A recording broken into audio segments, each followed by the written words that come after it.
So who was led away captive? What it means to be led away captive means to be led away in slavery. Right? Only one people, when you say who was led away in captivity, only one people come to mind, right?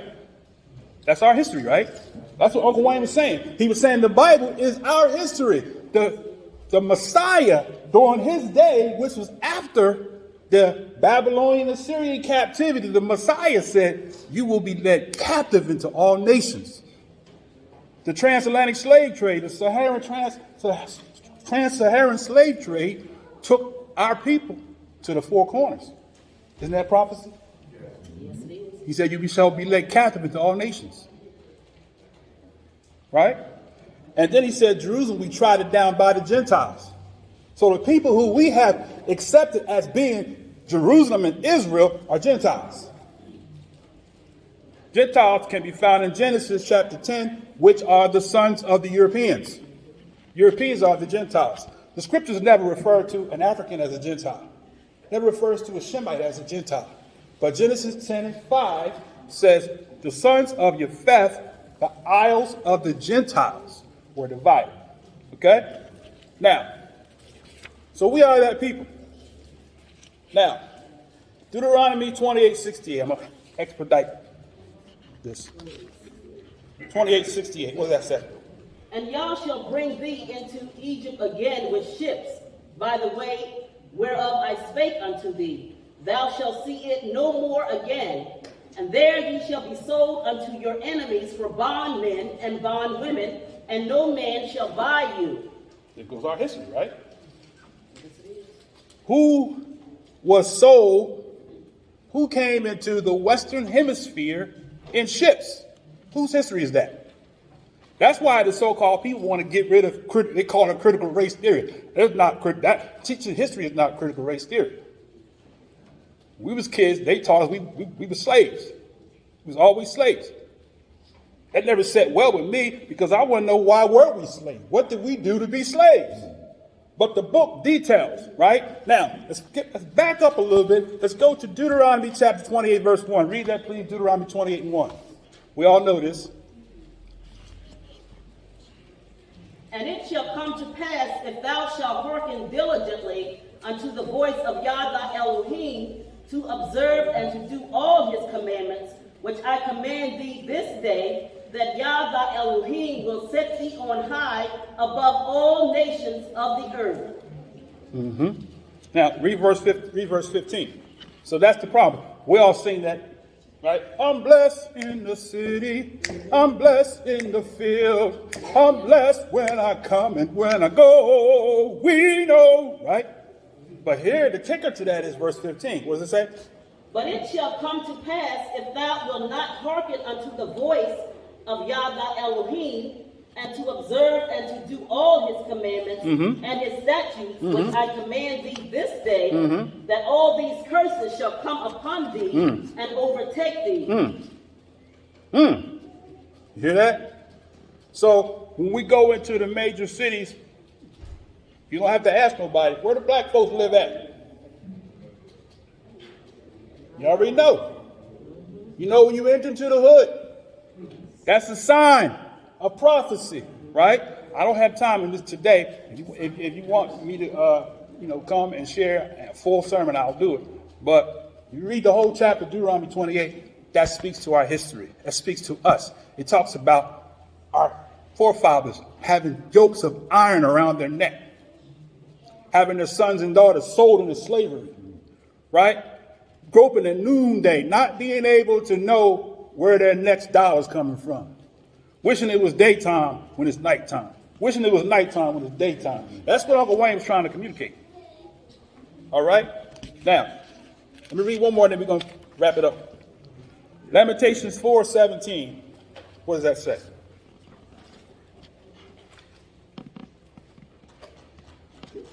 We do this every Shabbat for 3 hours. I'm trying to get it in 20 minutes. As for us, our eyes as yet failed for our vain help. In our watching, we have watched for a nation that could not save us. We have watched for a nation that could not save us. We depended on the Democrats. We depend on the Republicans, United States of America. They couldn't help us. Go ahead. Verse 18. They hunt our steps that we cannot go in our streets. Our end is near. Our days are fulfilled, for our end is come. Go ahead, 19. Our persecutors are swifter than the eagles of the heaven. They pursued us upon the mountains. They laid wait for us in the wilderness. The breath of our nostrils, the anointed of Yah, was taken in their pits, of whom we said, under his shadow we shall live among the heathen. How do we get to America? In the pits of ships. In the Nina, what is it? Nina Pinta, huh? Nina Pinta and the Santa Maria. This is Bible prophecy. Now, let's go to Deuteronomy 30 because, see, we are the clock. Because the Messiah is waiting on the clock to hit midnight. When the 144,000 of the 12 tribes of Israel is numbered, then the great multitude can only come in after the number of the 144,000. Because Revelation says, before the end, we're in the end time now, prophetically speaking, and the beast is the fourth power, which is Rome. America is the extension of Rome, and Rome has created laws. I don't have time to go there. They've changed times and laws to do what? To keep the chosen people hidden from their history. So what? So that the Messiah can't return, because there's a promise. We're going to read the promise, and I'm going to take my seat. Deuteronomy 30, verse 1. And it shall come to pass, when all these things are come upon thee, the blessing and the curse, which I have set before thee, and thou shalt call them to mind among all the nations whither Yah thy Elohim hath driven thee. All right, stop there. So, some of us have blessings. Some of us don't know what it's like to be poor. I've never been poor. So he said some would have the blessings, right? And some Israelites will have the curses, right? Remember the Willie Lynch letter? Willie Lynch separated the rich from the poor, right? The light skin from the dark skin, right? And so that's a trick of the enemy to pitch us against each other, to prevent us from coming together, to know that we are that chosen people, that this prophetic clock is dependent on. The world mimics us. They want to be us, but they don't want to be us. All right? So where he says, the blessing and the curse which I've set before thee, thou shalt call into mind among the nations where Yah hath driven thee. So we were driven. That's why we lost our identity. That's why we lost our language. That's why we lost our culture. Yeah. Everywhere we've gone, we had to create a culture. Everywhere we've gone, we had to create a language. We got the Ebonics. We got the hood talk. We got the educated, upper elite conversation that the people that are not elite don't understand what they say. Big syllables, big words, right? All right, go ahead. And thou shalt return unto Yah thy Elohim, and shalt obey his voice, according to all that I command thee this day, thou and thy children, with all thine heart and with all thy soul. So now, the Creator, the Most High, is expecting us to obey his law. Now, remember I mentioned, the fourth beast, it says the fourth beast, I'm going to just kind of quote it. It said the fourth beast will change times and laws, and he will wear out the saints. Who the saints? Israel. That's you. You're wore out by laws. You're wore out by laws. You can't have, because they keep raising up the interest rates, and you get the high interest loans. So he's wearing out the saints, And people are prematurely dying, having heart attacks and having strokes. Why? Because they're trying to make the ends meet. Why? But the fourth beast is doing what? Passing laws to wear out the saints. Many children are raised without father. Why?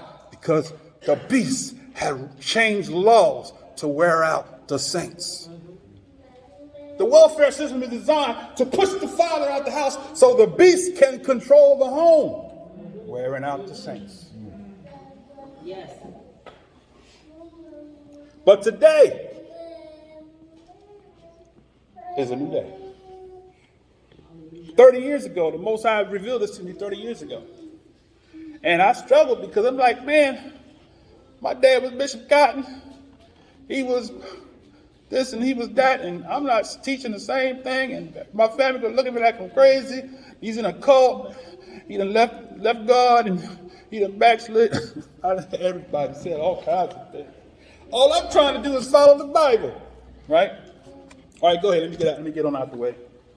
That then Yah thy Elohim will turn thy captivity and have compassion upon thee, and will return and gather thee from all the nations whither Yah thy Elohim have scattered thee. So we got to see that this is not our land.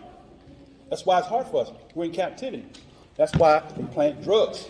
Drugs is the biggest, strongest stronghold in our community. But who planted that in the community? It's the fourth beast to keep you what? A zombie and dependent upon him. To make you not be fatherless. Exodus chapter 20, don't lie. He said what? He said he will visit the iniquity of the fathers, not the mothers, the fathers, upon the children to the third and the fourth generation of them that hate me. How do you hate him? By saying, oh, we're not under the law. But yet, the fourth beast gave you his law. You keep his law, don't you? You better get a driver's license. Let the police see you over there without a driver's license. May I see your driver's license, register the car, please, sir? I don't have one. I'm not under your law. Get out the car. So he enforces his laws, but has taken the Most High's laws and said, you don't have to keep his laws. We're under grace. Did Noah find grace? Is there grace in the law? Absolutely. That's why the law was created, to protect. Torah was created to protect. Thou shalt not kill. What's wrong with that? Thou shalt not steal. What's wrong with that? Thou shalt not bear false witness. What's wrong with that? We're not under the law, huh? Let somebody break in your house and steal something you spend a lot of money for. See what you do. You gonna tell, oh, we under grace, go ahead, take it. Just go here. I'm gonna help you take it out. Let me help you take it out the house. You ain't gonna do that, are you? If you under grace, you'll just let that person take what they want. Let them take your wife. You're under grace. We're not under the law. Oh my. Boy, 1 John, this is not in the notes. 1 John says what? He that sinneth, right, transgresseth also the law. For sin is a transgression of the law. Am I right?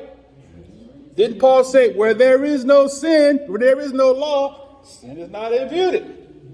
So if we're not under the law, then nobody can sin. Because where there's no law, there's no sin. See how easy that is? I was talking to Bishop Tillman. They won't have me in their church. I'm going to stick with the book. If we're not under the law, then people could just do what they want to do. Men don't have to marry their women. They can just have babies all over the place and not support them. And have the children grow up without a father. We're not under the law, right? Are we under the law or are we not? So the fourth beast is the one that took and changed laws and times. And since the fourth beast changed laws and times, now we have put the Most High's laws in the trash can and we keep their laws. And if we don't keep their laws, what do they do? Fine us, put us in jail, lock us up, come looking for you, knocking on your door. But we just tell the Most High, we don't have to keep your laws. And his law, we're going to say something. Man, let's keep reading something, close out. Go ahead. If any of thine be driven out unto the outmost parts of heaven, from thence will Yah thy Elohim gather thee, and from thence will he fetch thee. So there are those that died before. They're in the outermost parts of heaven. They're not in heaven. They're in the outermost part. Where's the outermost parts of heaven? According to Scripture, it's the bosom of Abraham. It's the grave. The Messiah said, he that believe on me, he said, I will raise him the last day. That's what the Messiah said in John, right? I will raise him up the last day. Yes. So if he's in heaven, how is he going to be raised up? The Messiah said, I am the resurrection. Huh? You believe in me, right? Though you were dead, yet shall you live. But we got to wait for the Messiah. All right? Let's continue. Something. Get out of here. And Yah thy Elohim will bring thee into the land which thy fathers possessed, and thou shalt possess it. And he will do thee good and multiply thee above thy fathers. So when we connect ourselves to who we are in prophecy, he made a promise. This is what I'm trying to communicate. That he's going to gather us from all these lands where we hated. Where everybody hate us. Y'all know y'all talk about it in your homes. How you've been wronged by the people. I just say it like that. People hate you. People, they prejudice. Y'all know y'all say it. But then we get real super spiritual and make like we don't say it.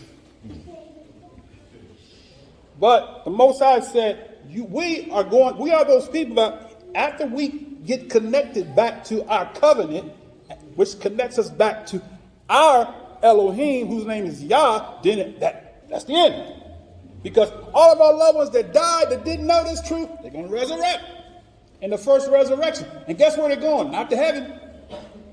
They're going back to the homeland, Jerusalem, and going to rule for 1,000 years as kings and priests. As kings, you want to be a king. You always want to be a king, didn't you? You're going to have your opportunity in the millennium to be a king and to be a priest, right? All right, go ahead, read. And Yah thy Elohim will circumcise thine heart and the heart of thy seed, to love Yah thy Elohim with all thine heart and with all thy soul, that thou mayest live. Mm-hmm. And Yah thy Elohim will put all these curses upon thine enemies and on them that hate thee, which persecuted thee. See that? So we don't have to worry about the enemies. The Most High going to judge them. Mm. Let them keep doing what they're doing. Let's serve Yah, because the day is coming of judgment. Joel chapter 3, I don't have time, says, the Most High said, I will judge the nations for my heritage Israel, whom they have scattered among the nations, and have sold a boy for a whore, a harlot, and have sold a girl for a bottle of wine that they might drink. And they have taken them far from their borders, into a land, to a people, and to a language that our fathers have not known. We didn't know English. They didn't want us to read. Why? Because when you read and you connect the dots, you recognize, hold up. I'm a descendant of that priesthood. I'm a descendant of that righteous people. I'm a descendant of those that were called to be priests to the earth. Oh my. You're called. You are a priest. That's why they hate you, because they recognize that you are a priest, that you are a king, that you are a queen, that you are great, that you have been made wonderful. Yeah. Only you have he known of all the people on the face of the earth. Only have he known. Oh my. Go ahead, read. And thou shalt return and obey the voice of Yah, and do all his commandments, which I command thee this day. And Yah thy Elohim will make thee plenteous in every work of thine hand, in the fruit of thy body, in the fruit of thy cattle, in the fruit of thy land, for good. For Yah will again rejoice over thee for good, as he rejoiced over thy fathers. Mm-hmm. If thou shalt hearken unto the voice of Yah, to keep his commandments and his statutes, which are written in the book of the law, and if thou turn unto Yah with all thine heart and with all thy soul, for this commandment which I command thee this day It is not hidden from thee, neither is it far off. It is not in heaven, that thou shouldest say, who shall go up for us to heaven and bring it unto us, that we may hear it and do it? Neither is it beyond the sea, that thou shouldest say, who shall go over the sea for us and bring it unto us, that we may hear it and do it? But the word is very nigh unto thee, in thy mouth and in thy heart, that thou mayest do it. See, I have set before thee this day life and good, and death and evil. In that I commanded thee this day to love Yah, and to walk in his ways, and to keep his commandments, and his statutes, and his judgments, that thou mayest live and multiply, and that Yah shall bless thee in the land whither thou goest to possess it. All right. Now, my 20 minutes is up. I said I was going to go 20 minutes. So, the spirit of Yah, the Ruach, the breath of Yah, the one that gave us breath. When he formed Adam, man, I wish I had time, but I don't. When he formed Adam, he breathed into Adam the breath of life and said, let man become a living soul. Ezekiel 37, the valley of dry bones. Ezekiel, he said, can these bones live? He said, yeah, only you know. We look at the so-called black community, and we say, can these people live? Only Yah knows. Only Yah knows, right? So we have to proclaim, we have to speak to the bones, that the bones can stand up, that the bones can be independent. Oh my. That the bones can operate under the power of the Spirit of the Almighty. Can these bones live? Only Yah knows. Now, as I close,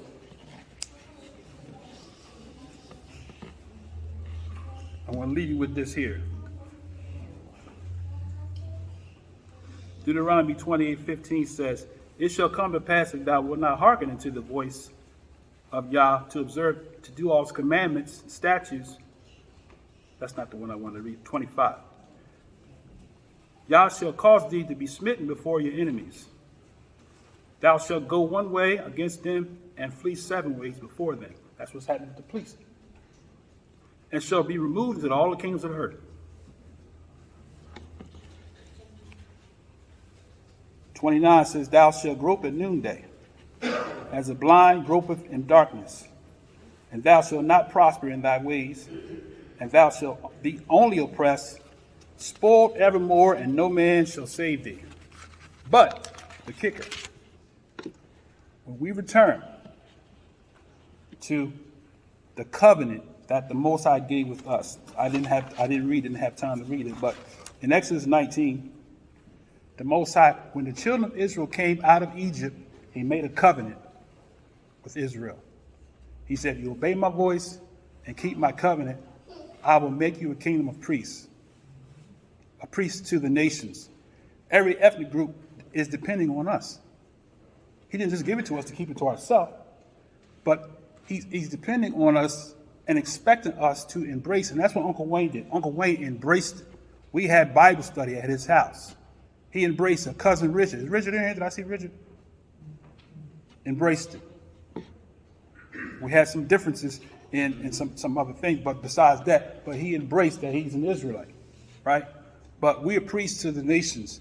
Every nation is dependent on you to be who you are, so that the Messiah, when he returns, he'll come and gather us from all the places where the slave ships went, and we will be together. And we're going to see Uncle Whye again, because he's going to be resurrected in the first resurrection. And you think he was loud? He's going to be even louder. Because the law, Scripture says, shall go forth from Jerusalem. Right? The Messiah said, I go away to prepare a place for you, that where I am you may be also. The place, Jerusalem, Revelation, we won't have time to talk about it. Revelation is coming down to the earth for 1,000 years. The Messiah is coming down to the earth. He's not taking us up to heaven. He's coming to the earth to rule. Why? Because he's called us to be the priests, and our people failed the task, and then Moses had to appoint the Levitical priesthood to priest us. Well, we were supposed to be priests of the nations. But we didn't want it because in Exodus 20, when the Most High wanted to have a fireworks and a celebration, the explosion in Exodus 20, y'all didn't know we had fireworks in the Bible. Exodus 20, when they had the fireworks and they saw the thunder and the lightning and the mountain on smoke, on fire, they said, oh, don't speak to us. You know how we get when we hear thunder and lightning? We jump and shake. Thunder, turn the electric on. When they saw the thunder and the lightning, they said, no, don't speak to us. Speak to Moses. We'll hear him. And that's the spirit of our people. But you know what? It's a new day. It's a new day. The Most High is raising up an army that's going to defeat the wicked. And with that said, I'm going to take my seat. I had tons more, but you want more? You want more? Invite me.